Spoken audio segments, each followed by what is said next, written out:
Hello दोस्तों, नमस्कार। स्वागत है आपका अपने चैनल राजस्थान जीके 2.0 पे। और मेरा नाम है बलराम योगी। और आज अपन बात किसकी करेंगे? राजस्थान ज्योग्राफी की। तो पिछली क्लास में मैंने आपको जो राजस्थान के भौतिक प्रदेश हैं उनकी बेसिक बात बताई। उसके अलावा पूर्व के मैदान को मैंने कंप्लीट करा दिया आपके लिए। इसके पश्चात आज अपन बात करेंगे दक्षिणी पूर्वी पठारी भाग के बारे में। दक्षिणी पूर्वी अपन चर्चा किसकी करेंगे? दक्षिणी पूर्वी पठारी भाग। मैंने क्या बताया आपको? अपन आज चर्चा किसकी करेंगे? दक्षिणी पूर्वी पठारी भाग की। तो क्या होता है सुनो आप। ये जो दक्षिणी पूर्वी राजस्थान का हिस्सा है पठार वाला, इस क्षेत्र में क्या है? इस क्षेत्र में शासन किसका था? पहले तो इसकी चर्चा करते हैं अपन। मैंने आपको बताया, मैं आपको आज पढ़ाऊंगा दक्षिणी पूर्वी पठारी भाग के बारे में। तो मैं आपको ये बता रहा हूं राजस्थान के इस दक्षिणी पूर्वी हिस्से में इस क्षेत्र में किन राजाओं का शासन था। तो आप मेरे को बताओगे हाड़ा शासकों का शासन था। क्या बताया मैंने आपको? राजस्थान के जो दक्षिणी पूर्वी इलाके हैं यहाँ पे किस वंश का शासन था? हाड़ा वंश का शासन था। इसी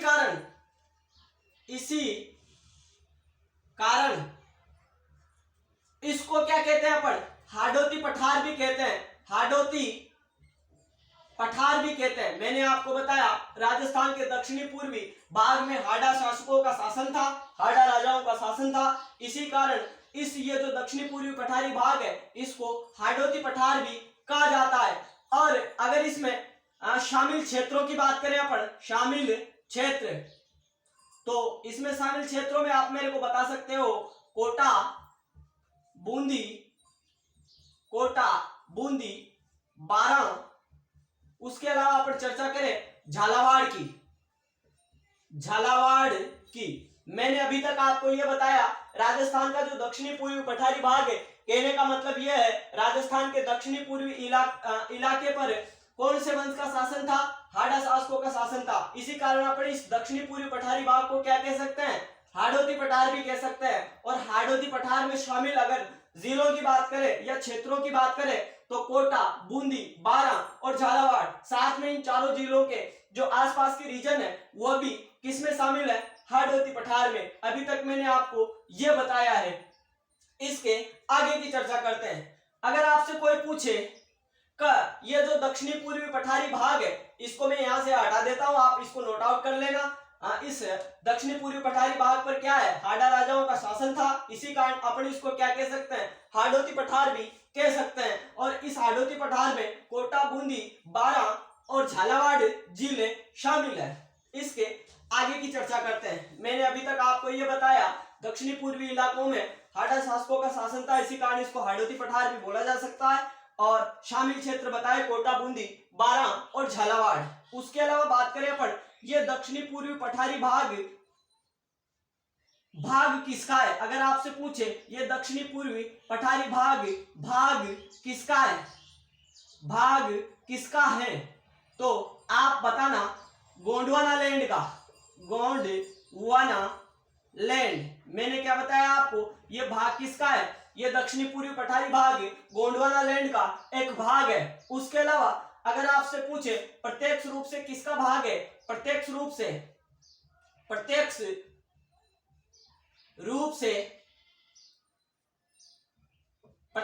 से किसका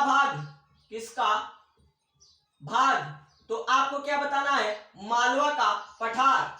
क्या बताना है? मालवा का पठार। प्रत्यक्ष रूप से किसका भाग है? मालवा के पठार का ये प्रत्यक्ष रूप से भाग है। अगर आपसे पूछे अप्रत्यक्ष रूप से भाग,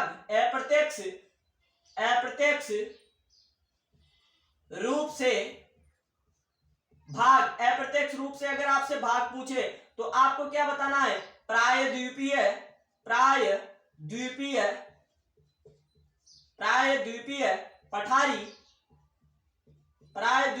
पठारी भाग का। मैंने अभी तक आपको बताया ये दक्षिणी पूर्वी पठारी भाग किसका भाग है, तो आपको बताना है गोंडवाना लैंड का भाग है। उसके अलावा प्रत्यक्ष रूप से ये किसका भाग है, तो प्रत्यक्ष रूप से आपको बताना है मालवा के पठार का। उसके अलावा आपसे अप्रत्यक्ष रूप से पूछे तो आपको क्या बताना है, प्रायद्वीपीय पठारी भाग का ये भाग है। इसके आगे की चर्चा करते हैं। आगे अगर आपसे पूछे इसके अन्य नाम पूछे अगर आपसे, अन्य नाम किसके, दक्षिणी पूर्वी पठारी भाग के, या फिर अपन कह सकते हैं स्थानीय नाम, तो आप क्या बताओगे, पाथर, या फिर आप बता सकते हो ऊपरमाल। उसके अलावा अगर इस दक्षिणी पूर्वी पठारी भाग के अगर अपन निर्माण की बात करें, निर्माण तो इसका निर्माण हुआ था आर्कियन युग में।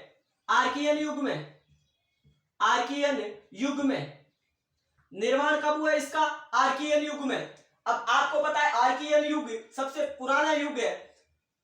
इस युगों की मतलब मैं आपके लिए अलग से क्लास लेके आऊंगा जिसमें आपको आर्कियन युग, पर्मो कार्बोनिफेरस युग, इस प्रकार कनेडियन युग, सभी युगों की चर्चा करेंगे अपन।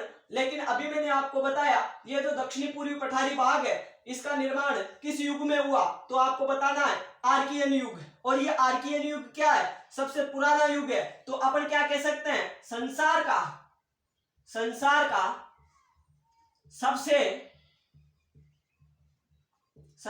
सबसे प्राचीनतम पठारी भाग, अगर संसार का सबसे प्राचीनतम पठारी भाग की चर्चा करें अपन तो वो कौन सा है, दक्षिणी पूर्वी पठारी भाग।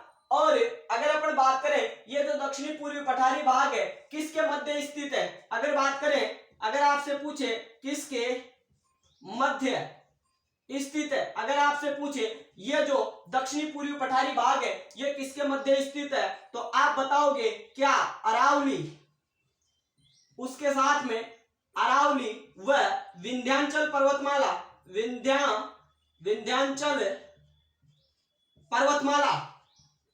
पर्वतमाला।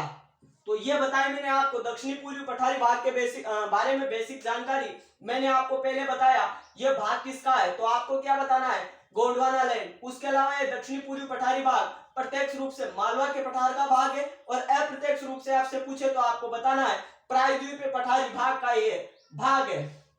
फिर मैंने आपको जो दक्षिणी पूर्वी पठारी भाग है इसके अन्य नाम या स्थानीय नाम बताए, तो मैंने दो नाम बताए आपको, पाथर और ऊपरमाल। उसके अलावा मैंने आपको बताया इस दक्षिणी पूर्वी पठारी भाग का निर्माण किस युग में हुआ, तो इसका आर्कियन युग में निर्माण हुआ, इसी कारण ये संसार का सबसे प्राचीनतम पठारी भाग है। और फिर मैंने आपको ये बताया ये दक्षिणी पूर्वी पठारी भाग किसके मध्य स्थित है, तो आपको क्या बताना है, अरावली व विंध्याचल पर्वतमाला के मध्य में स्थित है। इसके आगे की चर्चा करते हैं। अपन चर्चा किसके बारे में कर रहे हैं, दक्षिणी पूर्वी पठारी भाग के बारे में। अपन चर्चा किसके बारे में कर रहे हैं, दक्षिणी पूर्वी पठारी भाग के बारे में। तो अपन बात कर रहे हैं दक्षिणी पूर्वी पठारी भाग के बारे में। तो ये दक्षिणी पूर्वी पठारी भाग किसका है, अगर आपसे पूछे ये भाग किसका है, तो मैंने पहले आपको बताया प्रायद्वीपीय पठारी भाग का भाग है। ये क्या है, प्रायद्वीपीय पठारी भाग का ये भाग माना जाता है, कौन सा, दक्षिणी पूर्वी पठारी भाग। और अगर आपसे पूछे क्या इस दक्षिणी पूर्वी पठारी भाग के बारे में, तो आप क्या बताओगे, विवर्तनिक दृष्टि से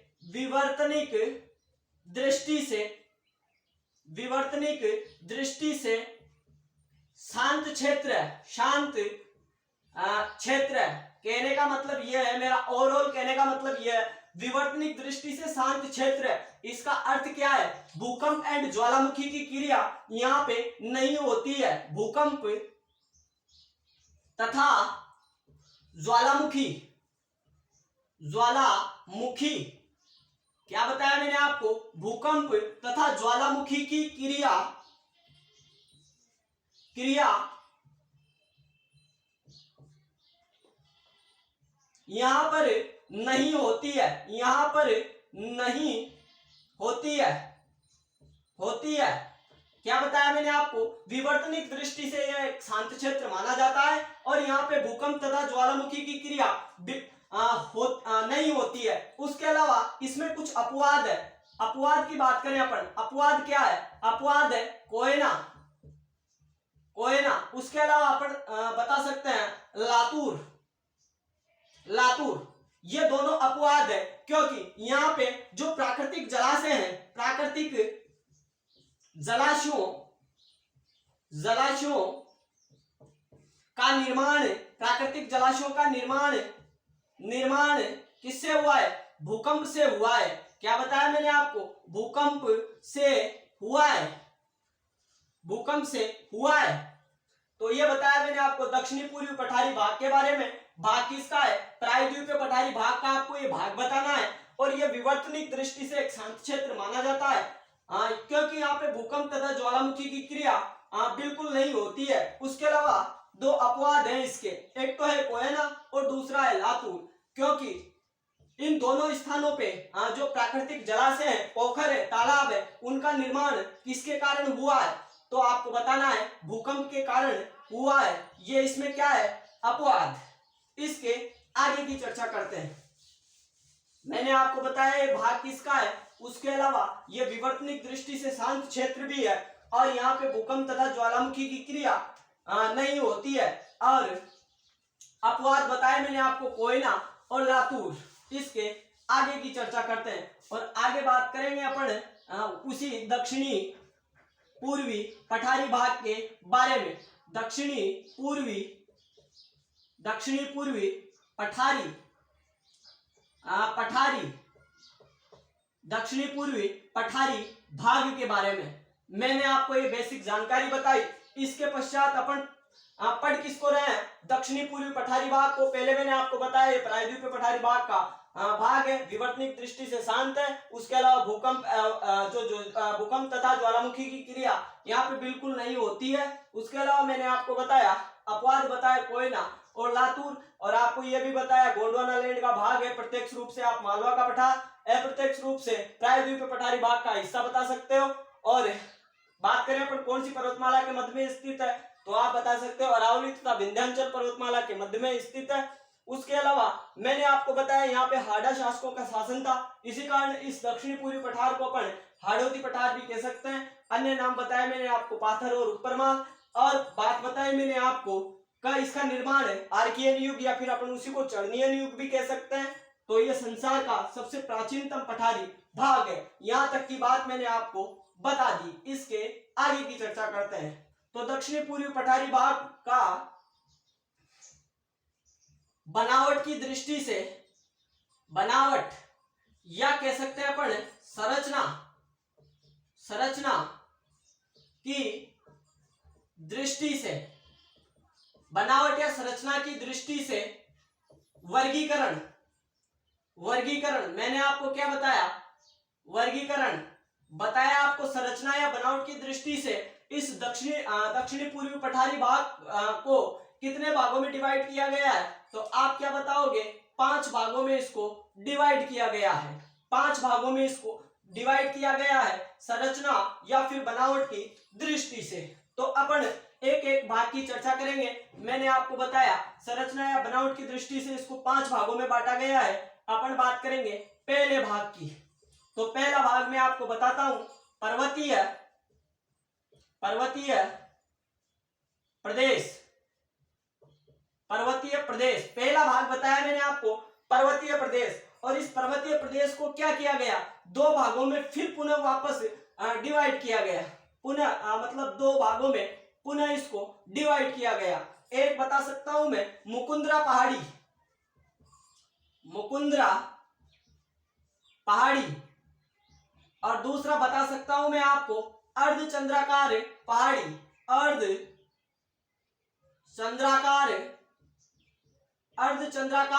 पहाड़ी। मैंने अभी तक आपको यह बताया इस दक्षिणी पूर्वी पठारी भाग को संरचना या बनावट की दृष्टि से 5 भागों में डिवाइड किया गया है। और उसमें से अपन पहला भाग पढ़ रहे हैं। और पहला भाग बताया मैंने आपको पर्वतीय प्रदेश, और इस पर्वतीय प्रदेश को पुनः दो भागों में डिवाइड किया गया है। और मैंने एक भाग बताया आपको मुकुंदरा की पहाड़ी, और दूसरा बताया आपको अर्धचंद्राकार पहाड़ी।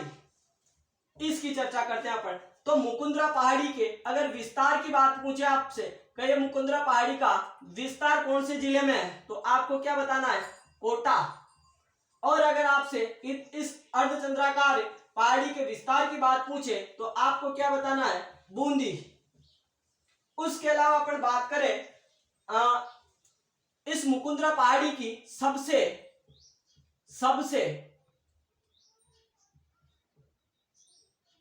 ऊंची चोटी की, इसकी सबसे ऊंची चोटी की बात करें अपन, जो मुकुंदरा पहाड़ी है इसकी सबसे ऊंची चोटी की बात करें तो उसका नाम क्या है, चंदवाड़ी। चंदवाड़ी बताई मैंने इस मुकुंदरा पहाड़ी की सबसे ऊंची चोटी। और इधर बूंदी की सबसे ऊंची चोटी कौन सी है, इसका नाम है सतूर। आपको क्या बताना है, इसका नाम सतूर बताना है। और बात करें ये जो दक्षिणी पूर्वी पठारी भाग है, यहां पे लिखता हूं मैं दक्षिणी पूर्वी पठारी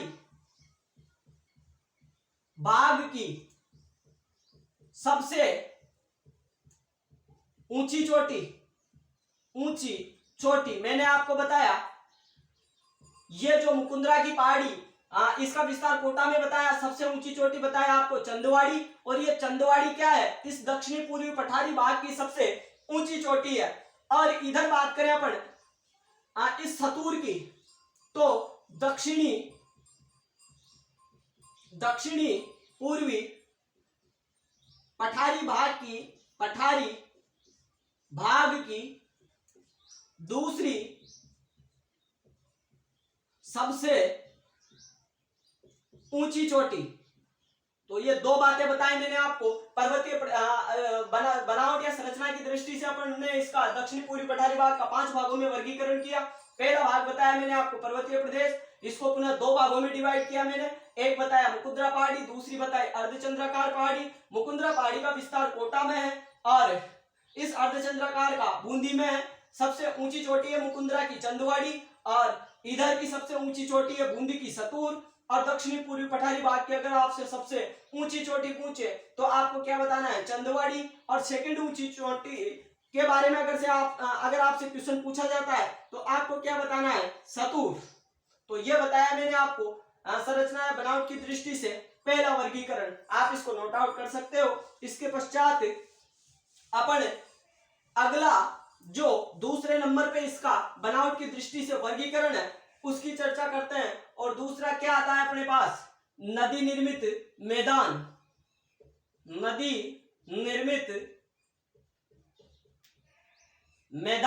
क्या बताया मैंने आपको, नदी निर्मित मैदान। तो इसकी चर्चा करते हैं अपन नदी निर्मित मैदान की। तो इस क्षेत्र की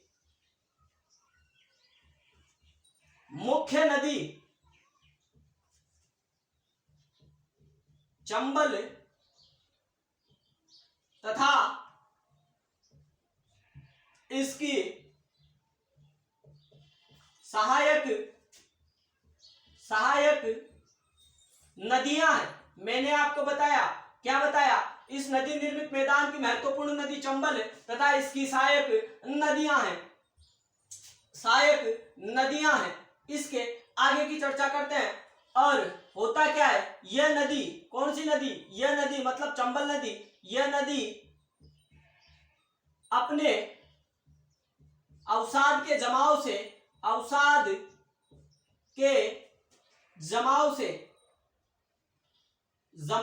अपने अवसाद के जमाव से प्रवेश स्थल, और मैंने आपको इसका प्रवेश स्थल बताया था चंबल नदी का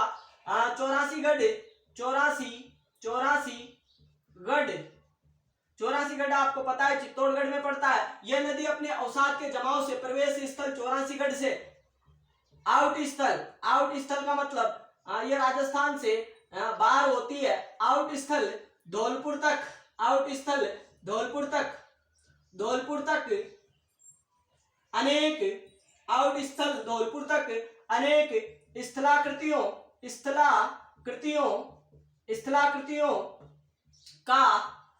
निर्माण करती है। स्थलाकृतियों का निर्माण करती है। मैंने आपको बताया यह नदी अपने अवसाद के जमाव से प्रवेश स्थल है इसका 84गढ़ चित्तौड़गढ़ से आउट होती है। यह धौलपुर तक अपने अवसाद के जमाव से अनेक स्थलाकृतियों का निर्माण भी करती है। और मृदा की बात करें अपन तो नवीन जलोढ़ मृदा का निर्माण करती है। इसी कारण नवीन जलोढ़ मृदा का निर्माण करती है। इसी कारण गन्ना व कपास की कृषि गन्ना व कपास नहीं है, यहाँ पे क्या है, सोयाबीन है। गन्ना व सोयाबीन की कृषि यहाँ पर सर्वाधिक होती है। मैंने आपको क्या बताया, यह नदी इस क्षेत्र की मुख्य नदी चंबल तथा इसकी सहायक नदियां हैं। यह नदियां अपने अवसाद के जमाव से, जब ये नदी इधर एमपी से आती है तो अपने अवसाद के जमाव से प्रवेश स्थल 84गढ़ चित्तौड़गढ़ से आउट स्थल धौलपुर तक अनेक प्रकार की उत्खात भूमि, बीहड़ भूमि या खड्ड भूमि, यहाँ पर अनेक स्थलाकृतियां कह सकते हैं। इसीलिए मैंने आपको शॉर्ट में अनेक स्थलाकृतियां लिख दिया है, मतलब अनेक स्थलाकृतियों का निर्माण करती है। और मृदा की बात करें तो नवीन जलोढ़ मृदा पाई जाती है इस क्षेत्र में। इसी कारण यहाँ पे गन्ने व सोयाबीन की कृषि ज्यादा मात्रा में की जाती है। तो मैंने आपको ये बताया संरचना या बनावट की दृष्टि से दूसरा वर्गीकरण बताया है आपको। इसके पश्चात अपन तीसरे वर्गीकरण की बात करते हैं और तीसरा है शाबाद की उच्च भूमि। बात किसकी करेंगे अपन, शाबाद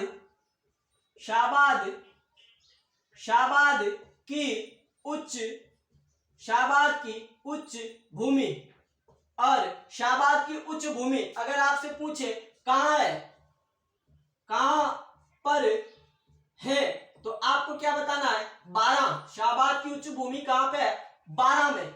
ये तो बताई मैंने आपको पहली बात। उसके बाद में अपन बात करें इसका आकार कैसा है। आकार घोड़े की नाल जैसा है। क्या बताया मैंने आपको, नाल जैसा है। इसका आकार कैसा है, घोड़े की नाल के जैसा इसका आकार है। उसके अलावा अपन बात करें वर्षा के पानी से अस्थायी झील का निर्माण होता है। क्या बताया मैंने आपको, वर्षा के पानी से अस्थायी झील का निर्माण होता है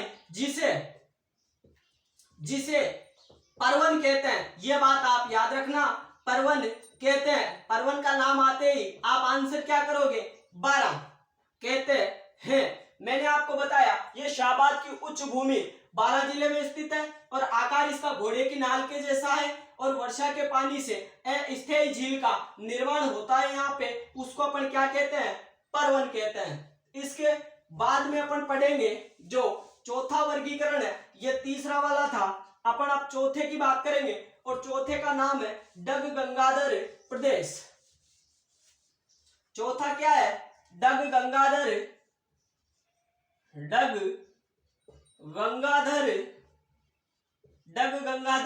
प्रदेश। और आपसे पूछे ये डग गंगाधर प्रदेश है कहां पे, तो आपको क्या बताना है, झालावाड़। ये बताया मैंने आपको। चौथा जो डग गंगाधर प्रदेश है उसके बारे में कहां पे है आपको बताना है, झालावाड़ में। मैं यहाँ पे लिख ही देता हूं कहां पर है, तो आपको क्या बताना है, झालावाड़। और इस संरचना या बनावट की दृष्टि से जो पांचवा वर्गीकरण है उसकी भी चर्चा करते हैं अपन। और जो पांचवा वर्गीकरण है वह है झालावाड़ झालावाड़ पठार, झालावाड़ पठार। मैंने क्या बताया आपको, झालावाड़ पठार। चौथा बताया डंग गंगाधर प्रदेश, कहां पे स्थित है, झालावाड़ में। फिर अपन 5वें नंबर पे चर्चा किसकी कर रहे हैं, झालावाड़ पठार की। तो ये झालावाड़ पठार कहां पे है, अगर आपसे पूछे झालावाड़ पठार कहां पर है, तो आपको क्या बताना है, झालावाड़ में, झालावाड़ में। उसके अलावा अपन बात करें तो इस झालावाड़ पठार में क्या है, काली मृदा पाई जाती है। इस पठार में, इस पठार में कौन सी मृदा पाई जाती है, इस पठार में, पठार में काली मृदा, मृदा पाई जाती है, पाई जाती है। यह बताया मैंने आपको। ये जो दक्षिणी पूर्वी पठारी भाग है, यह भाग किसका, इसके बारे में बेसिक जानकारी। उसके अलावा इसका अपन ने संरचना या बनावट की दृष्टि से वर्गीकरण किया 5 भागों में। पहले मैंने आपको बताया पर्वतीय प्रदेश, उसके बाद में मैंने आपको बताया नदी निर्मित मैदान, उसके पश्चात मैंने आपको बताया डंग गंगाधर प्रदेश, और मैंने आपको बताया झालावाड़ पठार। उसके अलावा मैंने आपको बताई शाहबाद की उच्च भूमि, इसकी अपन चर्चा कर चुके हैं। अब अपन अगली क्लास में इस दक्षिणी पूर्वी पठारी भाग का भौतिक दृष्टि से वर्गीकरण करेंगे। आज की क्लास और अभी के लिए, आज की क्लास और अभी के लिए इतना ही। धन्यवाद, आपका दिन शुभ हो।